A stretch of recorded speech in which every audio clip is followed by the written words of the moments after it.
వంశీని మనం నాశనం చేయలేకపోతున్నాం. కాబట్టి కస్టడీ పేరుతో తీసుకొచ్చి పోలీస్ స్టేషన్లో వేస్తే అక్కడ ఆక్సిజన్ ఉండదు కాబట్టి ఏదో రకంగా బలైపోతాడు అనేటువంటి తప్పుడు ఆలోచనతో కస్టడీకి తీసుకోవటం, కస్టడీకి తీసుకోవటం,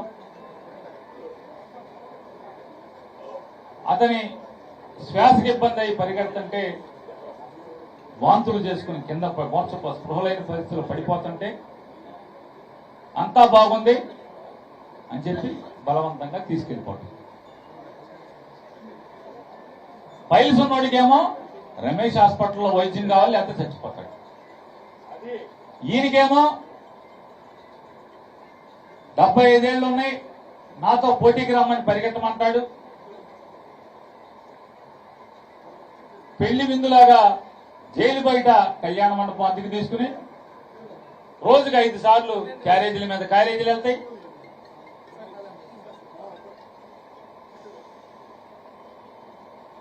రోగాలు ముదిరిపోయిందని చెప్పని ఆయన బయటకు వచ్చేయాలి, రాజకీయాలు చేసుకోవాలి. హాస్పిటల్కి వెళ్ళా ఈ రోజు కూడా నారా చంద్రబాబు నాయుడు గారు ఆరోగ్యం నాశనమైంది అనేటువంటి కారణాలు చూపించి బెయిల్ మీద వచ్చిన తర్వాత ఒక్క అరగంట కూడా హాస్పిటల్కి వెళ్ళలేదు. అక్కడి నుంచి రోజు రాజకీయాలే, ఈ రోజుకి రాజకీయాలే. ఆ రోగాలు ఏమైపోయినాయో భగవంతుడికి తెలియాలి. కానీ వంశీకి ఊపిరితిత్తుల సమస్య ఉన్నప్పటికీ కూడా ఇవాళ అవన్నీ కూడా హాస్పిటల్లో షుగర్ లెవెల్స్ గురించి కానీ లేదా రెస్పిరేటరీ ప్రాబ్లమ్స్ ఏమేమి ఉన్నాయో ఆక్సిజన్ లెవెల్స్ కానీ ఇవన్నీ పరీక్షలు జరుగుతుంటే నిజంగా వంశీ గారి శ్రీమతి లోకేష్ నాయుడు అలాగే చంద్రబాబు నాయుడు యముడి పాత్రలో ఉంటే వీడు సతీ సావిత్రి పాత్రలో ఎంత పోరాటం చేస్తుందంటే అంత పోరాటం చేస్తుంది. ఇవాళ ఆవిడ ఆ న్యాయ పోరాటంలో గెలిచే ఇవాళ భర్తని బతికించుకుంటాకి ఆయుష్ హాస్పిటల్కి కోర్టు నుంచి హైకోర్టు చెప్తే గాని ఆయుష్ హాస్పిటల్కి పంపనటువంటి దుర్మార్గమైనటువంటి తప్పుడు ప్రభుత్వం ఇవాళ మనం చూస్తున్నాం. మన కళ్ళ వంశీని ఇంకెన్నాళ్ళు పెట్టుకుంటారు?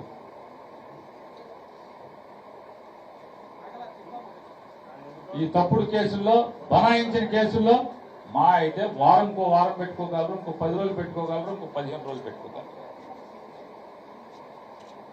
వంశీ ఖచ్చితంగా బయటికి వచ్చి తీరుతాడు. గన్నవరం నియోజకవర్గంలో ఇదే ఆఫీసు నుంచి రోజు ప్రతి గ్రామం కూడా తిరుగుతాడు, ప్రజలకు అండగా నిలబడతాడు. మళ్ళీ ప్రజల పక్షాన ఈ దిక్కుమాలిన ప్రభుత్వానికి వ్యతిరేకంగా ఖచ్చితంగా పోరాటం చేసి ఇక్కడ గెలిచి తీరుతాడనేది కూడా మీ ద్వారా తెలుగుదేశం పార్టీ వారందరికీ కూడా హెచ్చరిక తెలియజేశారు. ఇవాళ కార్యకర్తలందరితో కూడా వాళ్ళ అభిప్రాయాలను తెలుసుకోవడం, వారితో సంప్రదింపులు జరగడం. మేమందరం ఇక్కడికి వచ్చింది గన్నవరంలో ఉన్నటువంటి వైఎస్ఆర్ కాంగ్రెస్ పార్టీ కార్యకర్తలందరికీ ధైర్యం చెప్తాకు వస్తే ఇక్కడికి వచ్చిన పరిస్థితులు చూస్తే, కార్యకర్తలు మాట్లాడే మాటలు చూస్తుంటే ఇలా మేము ఆశ్చర్యపోయే రీతిలో అద్భుతమైనటువంటి ఆత్మవిశ్వాసంతో వీళ్ళందరూ కూడా ఇక్కడ ఉన్నారు. ఖచ్చితంగా జెండా వదలం, వంశీ వదలం, జగన్ వదలం. ఈ మోసాలకి, దగాలకి, వంచనకి వ్యతిరేకంగా మేము పోరాటం చేసి తీరుతామని చెప్పినే ప్రతి ఒక్క కార్యకర్త కూడా ఇవాళ నిలదించే పరిస్థితి ఇవాళ ఇక్కడ కనపడుతుంది. రేపు 4వ తారీఖున ఆంధ్ర రాష్ట్ర ప్రజలందరితో పాటుగా ఈ గన్నవరం నియోజకవర్గంలో ఉన్నటువంటి ప్రజల్ని కూడా అయి చేస్తాం, ఈ చేస్తాం, మిమ్మల్ని ఉద్ధరిస్తామని చెప్పని అరచేతిలో వైకుంఠం చూపించి ఓట్లు వేయించుకున్నటువంటి నారా చంద్రబాబు నాయుడు గాని ఆ కూటమి గాని ఇవాళ ఎంత దగా చేసినాయి. సంవత్సర క్రితం ఇదే 4వ తారీఖున గెలిచినటువంటి మోసాలు చెప్పి మోసపు మాటలు చెప్పి గెలిచినటువంటి నారా చంద్రబాబు నాయుడు ఈ సంవత్సర కాలంలో నాడు ఎన్టీ రామారావుకి ఎలా అయితే మోసపు నటనతో వెన్నుపోటు పొడిచాడు, ఇవాళ అరచేతిలో వైకుంఠం చూపించి తేనె మాటలు చెప్పి అబద్ధపు హామీలు చెప్పి ఇవాళ ఆంధ్ర రాష్ట్ర ప్రజలందరినీ కూడా వెన్నుపోటు పొడిచినటువంటి రోజు రాబోతుంది. కాబట్టి సంవత్సరం అవుతుంది. కాబట్టి ఆ రోజున ఇవాళ ఎన్ని మోసాలు చేస్తే చేశాడు, కానీ ఎంత కిరాతకంగా పరిపాలిస్తున్నాడంటే పాఠశాల విద్యార్థులకు ఇవ్వాల్సినటువంటి ప్రోత్సాహాన్ని ఇవ్వకుండా, లేదా కాలేజీల్లో ఫీజు రీయింబర్స్మెంట్ కట్టకుండా, అంటే భవిష్యత్ తరాల భవిష్యత్తుని నా కాల రాసేటువంటి తప్పుడు ఆలోచన చేస్తున్నాడు అనేది ఇవాళ మనందరికీ అర్థమవుతుంది. ఇవాళ ఇంకా రోడ్లు వేసావా, రోడ్లు వేయలేదా, ఈ మోసం చేశావా, ఉపాధి హామీ కూలీలకి డబ్బులు పడుతున్నాయా, పట్టలేదా, ఇలాంటివన్నీ పక్కన పెడితే పిల్లల చదువుల మీద కూడా ఇవాళ రాజకీయాలు చేసి ఆటలాడుకునేటువంటి పరిస్థితి. పిల్లలకి పరీక్ష రాయాలంటే అమ్మా బాబు అప్పులు చేసి తల తాకట్టు పెట్టి తీసుకొచ్చి ఫీజు కట్టాల్సినటువంటి పరిస్థితులు ఇవాళ ఈ రాష్ట్రంలో ఉండటం మనందరి దౌర్భాగ్యం. ఇటువంటి పాలకులు ఎన్నుకుంటాం ఈ రాష్ట్ర ప్రజల యొక్క దురదృష్టం కాకపోతే మరొకటి కాదనేది ఇవాళ మనందరికీ అర్థమవుతుంది. దానిలో భాగంగానే వంశీ గారు ఈ కుట్రలకి, ఈ తప్పుడు కేసులకి ఇబ్బందులు పడుతున్నా కూడా గన్నవరం నియోజకవర్గంలో వైఎస్ఆర్ కాంగ్రెస్ పార్టీ వంశీ నాయకత్వంలో ఎలా రేపు నిరసన తెలియజేయబోతుందనేది కసితో ఇవాళ ప్రతి కార్యకర్త కూడా ఇక్కడ ఉన్నటువంటి పరిస్థితులు ఇవాళ గోచరమవుతుంది. రేపు 4వ తారీఖున గన్నవరం ఎంఆర్ఓ ఆఫీస్ దగ్గర ఈ గన్నవరం నియోజకవర్గంలో ఉన్నటువంటి వైఎస్ఆర్ కాంగ్రెస్ పార్టీ కార్యకర్తలు, ప్రజాప్రతినిధులతో పాటుగా ప్రజలు కూడా మమేకం చేయాలని, శాంతియుతంగా Telugu Desam party, Janasena party, Bharatiya Janata party ఈ 3 పార్టీలు కలిసి ప్రజలకి పొడిచినటువంటి వెన్నుపోటుని నిరసిస్తూ తక్షణమే ఈ మోసాల ప్రభుత్వాన్ని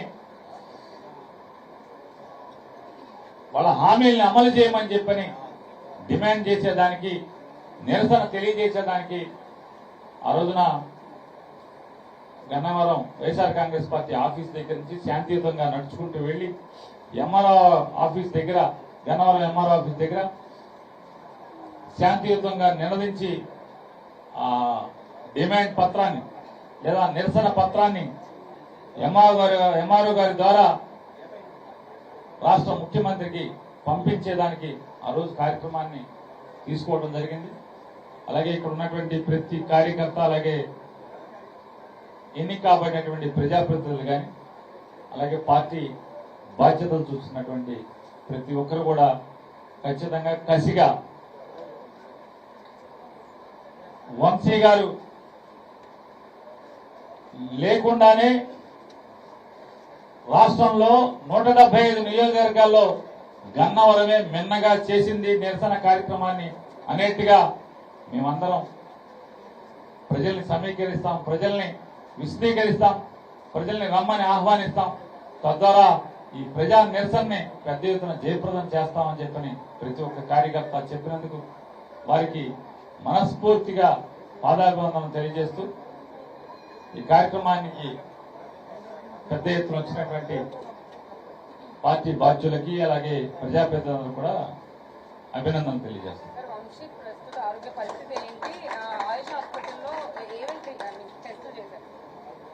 గవర్నమెంట్ రిపోర్ట్లు అంటే ప్రభుత్వ ఆసుపత్రుల్లో ఇచ్చిన రిపోర్ట్లన్నీ కూడా తప్పుడు రిపోర్ట్లు అనేది అర్థమైంది.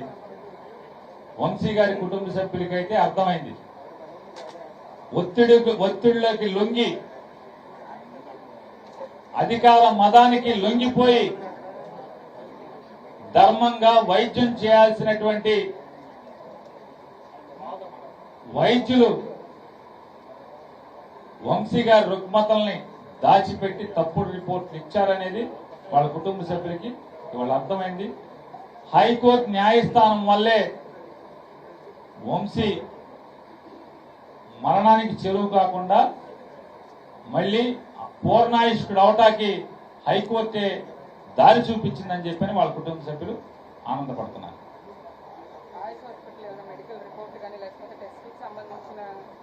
రేపు 5వ తారీఖున ఆయుష్ హాస్పిటల్లో హెల్త్ బులెటిన్ ని హాస్పిటల్ వారిని కోర్టుకు అందజేయమని చెప్పని హైకోర్టు వారు ఆదేశించారు. కాబట్టి ఖచ్చితంగా కోర్టుకి వారు సమర్పిస్తారు.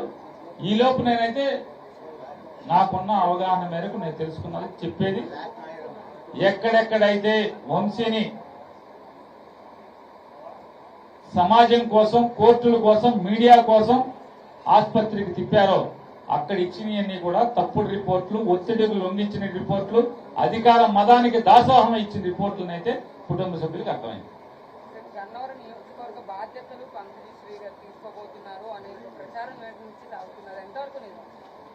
వంశీ గారిని కుట్రలతో, కుతంత్రాలతో తుదముట్టిద్దామని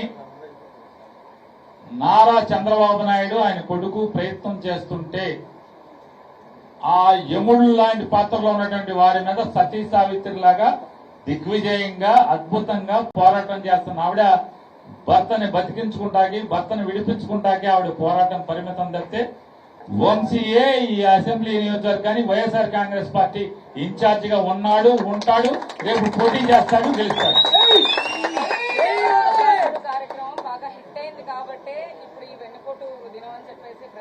ఏం హిట్ అయిందండి?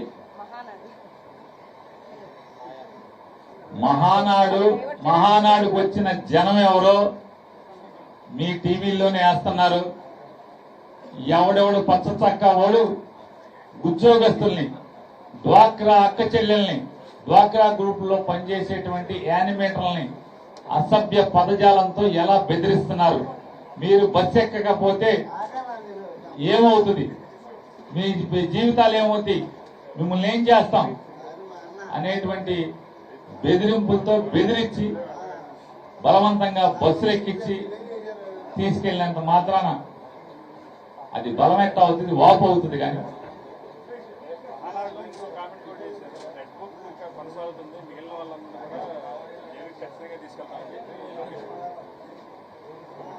లోకేష్ ఒకటే చెప్తున్నాం, నీ రెడ్ బుక్ మడిచి అక్కడ పెట్టుకోవాయా, నీ చేతనైంది నువ్వు చేసుకోవాలి. ఇంతకు మించి నువ్వు చేయగలిగేది ఏముంటది? ప్రజలకు ఏమి చేయలేవు, ఈ రాష్ట్రానికి ఏమి చేయలేవు. నీకున్న అధికార మతంతో కొంతమంది తప్పుడు పోలీసుల్ని, కాకి యూనిఫామ్ ని తాకట్టు పెట్టేటువంటి కొంతమంది తప్పుడు వ్యక్తుల్ని, తప్పుడు ఉద్యోగస్తుల్ని ఆ పోస్టింగ్లు వేసుకుని కేసు కట్టి అరెస్ట్ చేయగలమేమో. ఏం చేయగలవు? ఈ ఊళ్ళో ఒక సర్పంచ్ గారిని 3 పిల్లలిద్దరిని జైల్లో వేసి 2 నెలలు ఉంచావు. ఏ ఊడింది వాళ్ళకి? వచ్చి మళ్ళీ జై జగన్ అంటున్నారు బయటకు వచ్చి. మరి ఏం సాధించావు నువ్వు? ఏం సాధించావన్న భార్యాభర్తల్ని ఇంగిత జ్ఞానం, ఉచ్చం నీచం లేకుండా ఆడకూతుర్ని జైల్లో పెట్టించావు. ఒక కార్యకర్త అరెస్ట్ చేస్తే తప్పుడు కేసులో అతనికి సంబంధం లేకపోయినా, ఆ రోజు అతను అక్కడ లేకపోయినా అరెస్ట్ చేసి నూజివీడి జైల్లో పెడితే తల్లి చచ్చిపోతే దినానికి కూడా బెయిల్ రానివ్వకుండా అడ్డుకుంటే దినాన్ని బెయిల్ వచ్చే వరకు వాయిదా వేసుకున్నటువంటి మనిషి తగ్గాడా? జైల్లోంచి బయటకు వచ్చిన తర్వాతే తల్లికి దినం పెట్టాడు. ఇవాళ జెండా పట్టాడు, మళ్ళీ ఈ మీటింగ్కి వచ్చాడు. చూపిస్తా నేనేంటో లోకేష్ అని చెప్తున్నాడు. ఏం సాధించావు నీ రెడ్ బుక్ తో? జైల్లో వేసి ఏం సాధించావు అని అడుగుతున్నాను. వైఎస్ఆర్ కాంగ్రెస్ పార్టీ ఓడి దాంట్లో ఎవరన్నా కళ్ళల్లో, ఏ చిన్న కార్యకర్త కళ్ళల్లోనా భయం చూడగలిగావా అని అడుగుతున్నాను. మరి ఏంటి నువ్వు కట్టలు కట్టేది? తిరుమల తిరుపతి దేవస్థానంలో ఏదైతే క్యూ లైన్లలో ఒక స్లోగన్స్ చెప్తూ ఒక అతను వెళ్లి మిగిలిన గుంపు అంతా కూడా చేసిందో దానికి సంబంధించి టీడీపీ ఒక ట్వీట్ చేసింది. ఏమంటే తిరుమలపై జగన్ భారీ కుట్ర చేస్తున్నారు, తిరుమలని అప్రతిష్ట పాలు చేసే కుట్రలో భాగం ఇదంతా, అతనే వైసీపీ నేతనే అతను అని చెప్పేసి అని అంటారు. అమ్మ చంద్రబాబు నాయుడు మొన్న ఎక్కిన కాడి నుంచే ఒక్క తిరుపతికి మాత్రం వెంకన్న స్వామికే కాదు, 7 కొండల మీద ఉన్న వెంకన్న స్వామికే కాదు, ఆంధ్ర రాష్ట్రంలో ఉన్న ప్రతి దేవుడికి కష్టాలు బిగినైనట్టుగా ఉన్నాయి. ఇవాళ దేవుడు ఆస్తులు మొత్తం వెంకన్న స్వామి ఆస్తులే కాదు, వెంకన్న స్వామికి అపచారాలు చేయటమే కాదు, ఆంధ్ర రాష్ట్రంలో ఉన్నటువంటి దేవుడి ఆస్తులు, దేవాదాయ ఆస్తులన్నీ కూడా తెలుగుదేశం పార్టీ కార్యకర్తలకి పప్పు బెల్లాలు పంచినట్టుగా పంచి పెడతాకి ఇవాళ ఆయన తలుపులు తీస్తున్న పరిస్థితి ఉంది. ఖచ్చితంగా వాటిని అడ్డుకుంటాం, న్యాయ పోరాటం చేస్తాం. ఈ తప్పుడు పల్లిని హైందవ సాంప్రదాయానికి, దేవుడి ఆస్తులకి కస్టోడియన్ గా ఉండాల్సినటువంటి ప్రభుత్వం ఈ రకంగా దేవుడి ఆస్తుల్ని కొల్లగొట్టే పరిస్థితుల నుంచి మేము పోరాటం చేస్తాం.